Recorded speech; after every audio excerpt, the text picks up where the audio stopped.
In today's video, I'm going to teach you how to add testimonials and customer reviews to your Wix website. First, open your browser and head to .com. Log into your account, select the website you want to work on, and click Edit Site to open the Wix editor. Once you're in, navigate to the page where you want your reviews to appear. The homepage is a great spot for social proof, but a product page or services page can be just as effective, depending on your goals. Now let's create a dedicated area for testimonials so everything stays organized and easy to style.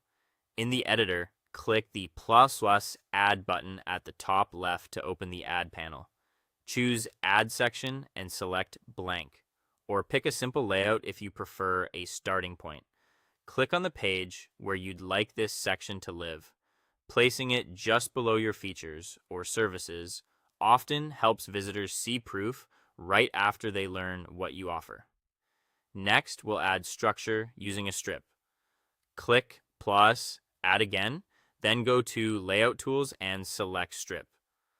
Choose a strip layout, such as one with multiple columns if you want to showcase several reviews side by side. Drag the strip into the section you just created and resize it so it spans the width you want. This gives you a flexible container that keeps your design responsive and tidy. With the layout ready, it's time to add actual testimonials.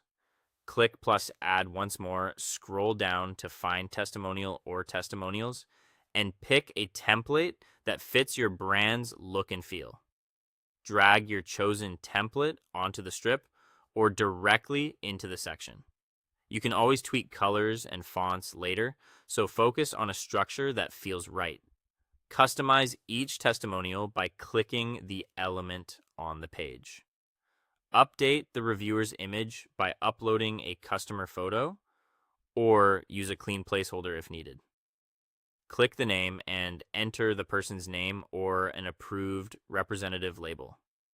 Then edit the details, such as job title, location, or product used, and keep the text short and authentic. If you want multiple reviews, duplicate the card to create a grid or set up a carousel within the same strip for a dynamic display. Refine the look by selecting the testimonial or strip element. In the right-hand panel, adjust the background color or add a subtle image, fine-tune spacing between items, and choose a horizontal, vertical, or grid layout to match your page design. When you're happy, click Preview the eye icon to check how everything looks on desktop and mobile. Make sure the layout is clean and the text is easy to read. Finally, click Publish in the top right to make your testimonials live. That's all for today. Thank you for watching, and I'll see you in the next one.